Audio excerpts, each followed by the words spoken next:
everyone, and welcome back to Lucky Loaders 15, where I'll be giving you 5 of my best tips for tomorrow's racing. Now, before we get stuck into that, I've just got a couple of things I want to go through with you. First of all, I just want to apologise for not making a video on today's racing. Unfortunately, I just didn't get the time in the end to record last night, so apologies for that. And also as well, I've got some podcasts to tell you about. If you're not aware, I run my own podcast called In the Saddle, and we do lots of different kind of things on there. But more recently, we've been doing a lot of betting previews for the weekend's racing.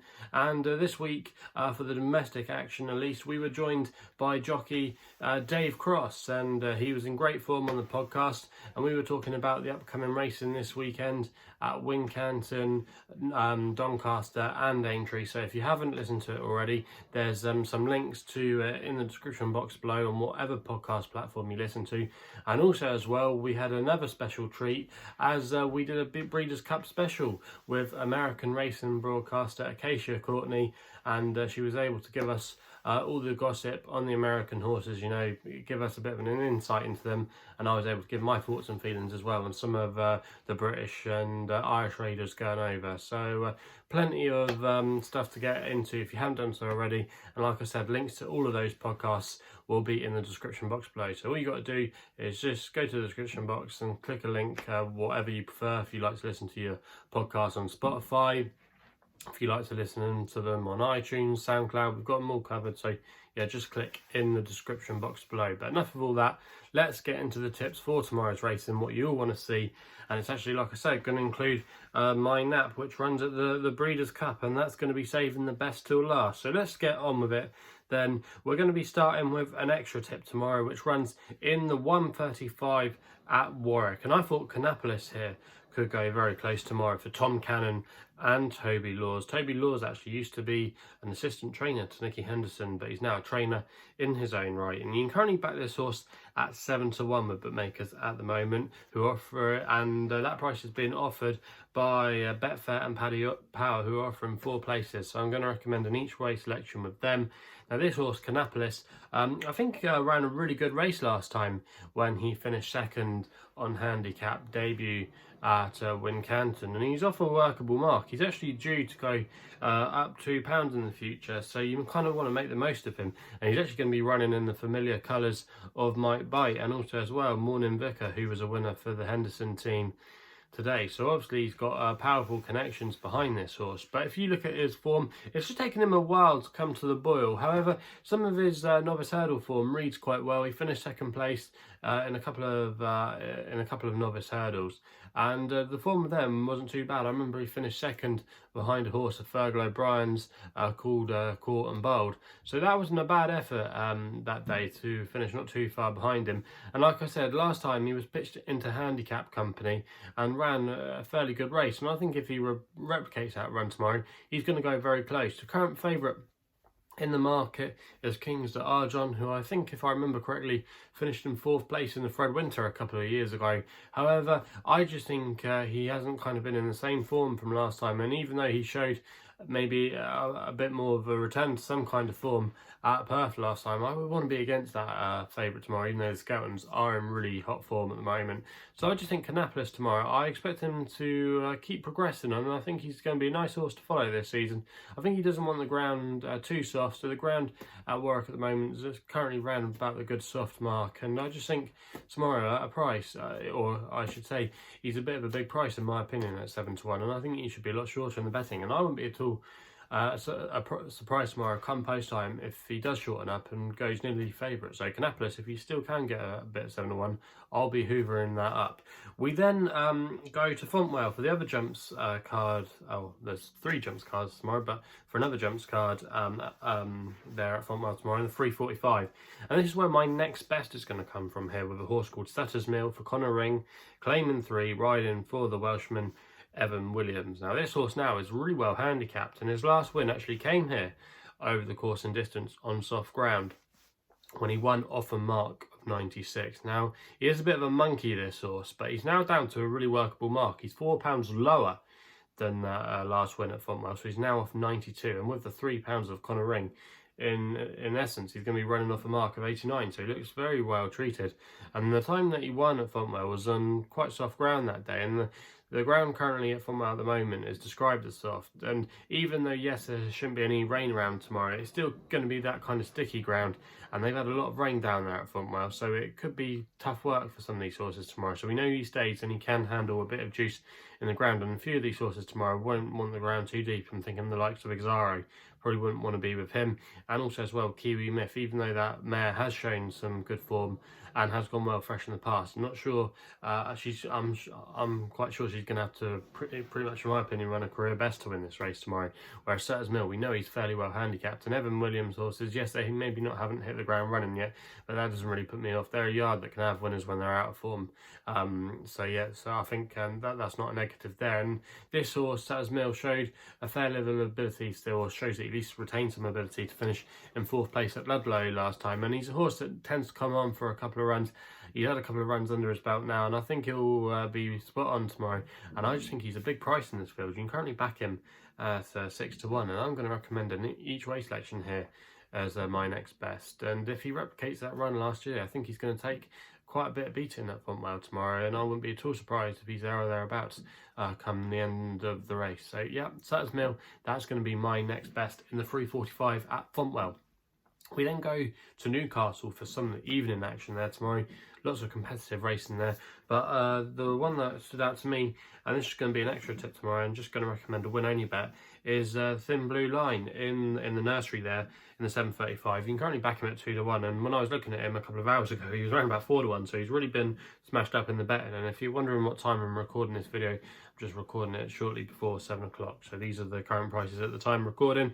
But Thin Blue Line, he's in the colours of the Midland Park Racing Club, and it's Joe Fannin riding for Keith Dalglish tomorrow. Now, Keith Dalglish, after what you probably have to say, they've not had the greatest of seasons, have really been amongst the winners in the last couple of weeks. They're operating at 25% strike rate. They've been cleaning up over jumps and over flat, so you kind of want to be following their horses at the moment. And this Thin Blue Line, he's only had 2 starts so far, which both came at Catterick, but he ran quite well in both of them to finish second both times, and he ran into a fair horse on Michael Bell's on debut, and then the horse that beat him last time out, the Tim Easterby horse, just had a little bit more experience than him, and I just think that saw him through on the day. However, he's been rated 72 for his nursery debut tomorrow, and I think if he runs anywhere near that mark tomorrow, which I think he's very capable of doing, he should be taking all the beating in this field. He's a prominent racer, and he's got not a bad position as well tomorrow. He's drawn against the rail, so if he can get out there in a handy position against that rail, it might just be able to help him guide him home. And I think if he replicates any of his runs so far, he's going to take all the beating. This isn't a particularly strong nursery in my opinion. There's not really too many types in here that I think could go on to bigger and better things. So yeah, I think this horse tomorrow is a good thing in this race tomorrow, and that's why he's going to be one of my extra tips tomorrow. We then move on to my long shot of the day, which runs in the final race at Newcastle in the 8:05, and that's a horse called Gorgeous Gorbelina for Ray Dawson, claiming 3, riding for Susan Corbett. Now, this horse is currently 18 to 1 in the betting, and you can currently get that price with Skybet, who offer him 4 places, and I think this is quite a big price for this horse. Now, if you go back a few starts ago, he actually won over the course and distance in an apprentice handicap at Newcastle when Harry Russell was aboard that day, and the horse did the job quite nicely in the end, came from off the pace and found quite a lot in the closing stages. Now, the last couple of times Faye McManaman's been aboard, and I'm not a critical person normally of jockeys, and Faye is actually a rider I've got a lot of time for. However, she didn't maybe give this horse the best of rides, I thought, last time out. There was a couple of gaps that she could have possibly gone for, in my opinion, and in the end, in the last furlong, she didn't really ask him for too much of an effort, just gave him an easy time, and he finished quite strongly in the last 100 yards or so. And I just think tomorrow, Ray Dawson, who's riding out of his skin at the moment, might be able to get a better tune at this horse, and I still think he's on a workable mark. Yes, he might have to fire career high best tomorrow at the weights at least, but I still think he's improving. He's still only 4 years old, and Susan Corbett can do quite well with sprinters, especially at Newcastle. So it's not a horse I would be putting up lightly. Also as well, the draw might not be a bad one as well. Towards the stand side, I think that's always a massive help to be towards the stand side if you can. However, this horse will probably need a few things to go right for him. He's a horse that likes to come off from the pace, but that's the way I like it at Newcastle sometimes. Yes, I know I just tipped up Thin Blue Line to be handy. However, I do sometimes think when there's a lot of pace on in the race, which I think there will be here, it can set up for the closers. And I just think with the course experience in the bag and a really positive jockey booking, I think this horse still might have a bit in his locker. And if he got the gaps to open up for him and he had a jockey that was maybe a little bit more braver, I think this horse is definitely capable of running a massive race tomorrow, and that's why he's going to be my long shot of the day. We then, like I said, don't have to wait too long for the nap of the day, which is going to be running in the Breeders' Cup. Now, if you've already listened to the Breeders' Cup podcast that you can listen to in the description box below, some of you might already know what my nap is most likely to be, and that's going to be Cadillac in the Breeders' Cup juvenile turf. I really fancy the chances of Cadillac here for Shane Foley and Jessica Harrington. I think she's going to have a good Breeders' Cup meeting. She's got a few chances, I think, like the likes of Cam Pepper, and also as well a horse running on later on the card called Uden Data. I probably murdered that pronunciation too. However, I think she's got a good little team there to go to war with at this meet, and then I think Cadillac is definitely her best chance. But Cadillac, if we look at his profile, I just think running at the Breeders' Cup is really going to suit him. Now, he caught everyone's eye when he was an emphatic winner on debut at Leopardstown, winning by 9 lengths in a really good time. And I just think ever since then, he's had a couple of excuses. He's definitely shown he's got class. He won the Group 2 Champion Juvenile Sprint Stakes at the Cara in really good style, beating Van Gogh, who went on to win the Criterion at Saint-Cloud. So that looks a decent piece of form.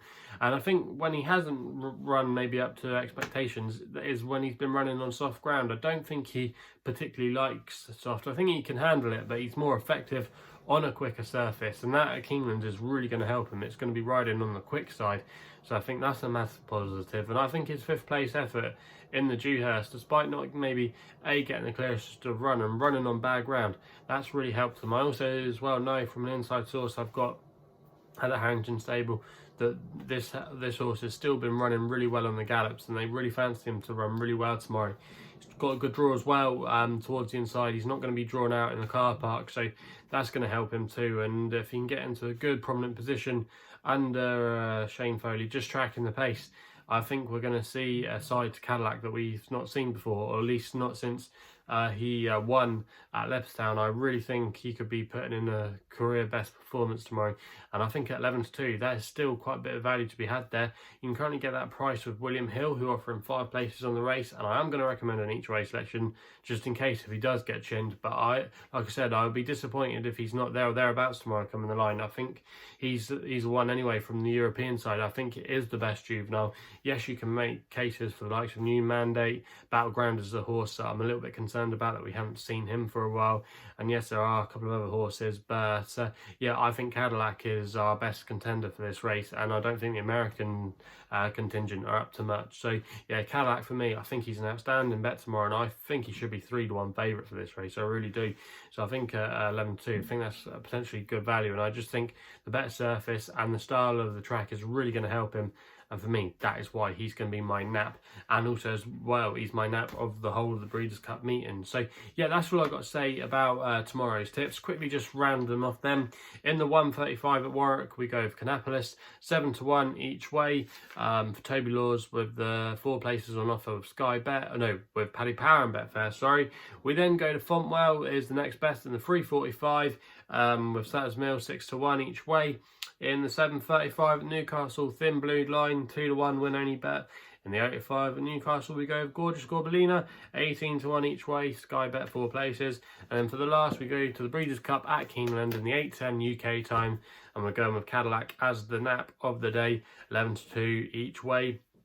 5 places William Hill. So they're the tips for tomorrow's racing. If you're enjoying these videos, please remember to give us a thumbs up and subscribe to my YouTube channel if you haven't done so here already. You can also as well follow me on Twitter, where my handle is at LuckyLoader15, and if you want to listen to those podcasts, make sure you do by hitting the links in the description box below. And if you want to find out a little bit more about myself, my website is www.chrisloaderracing.co.uk. So please gamble responsibly. Hopefully we can have some winners tomorrow, and we'll be seeing you soon.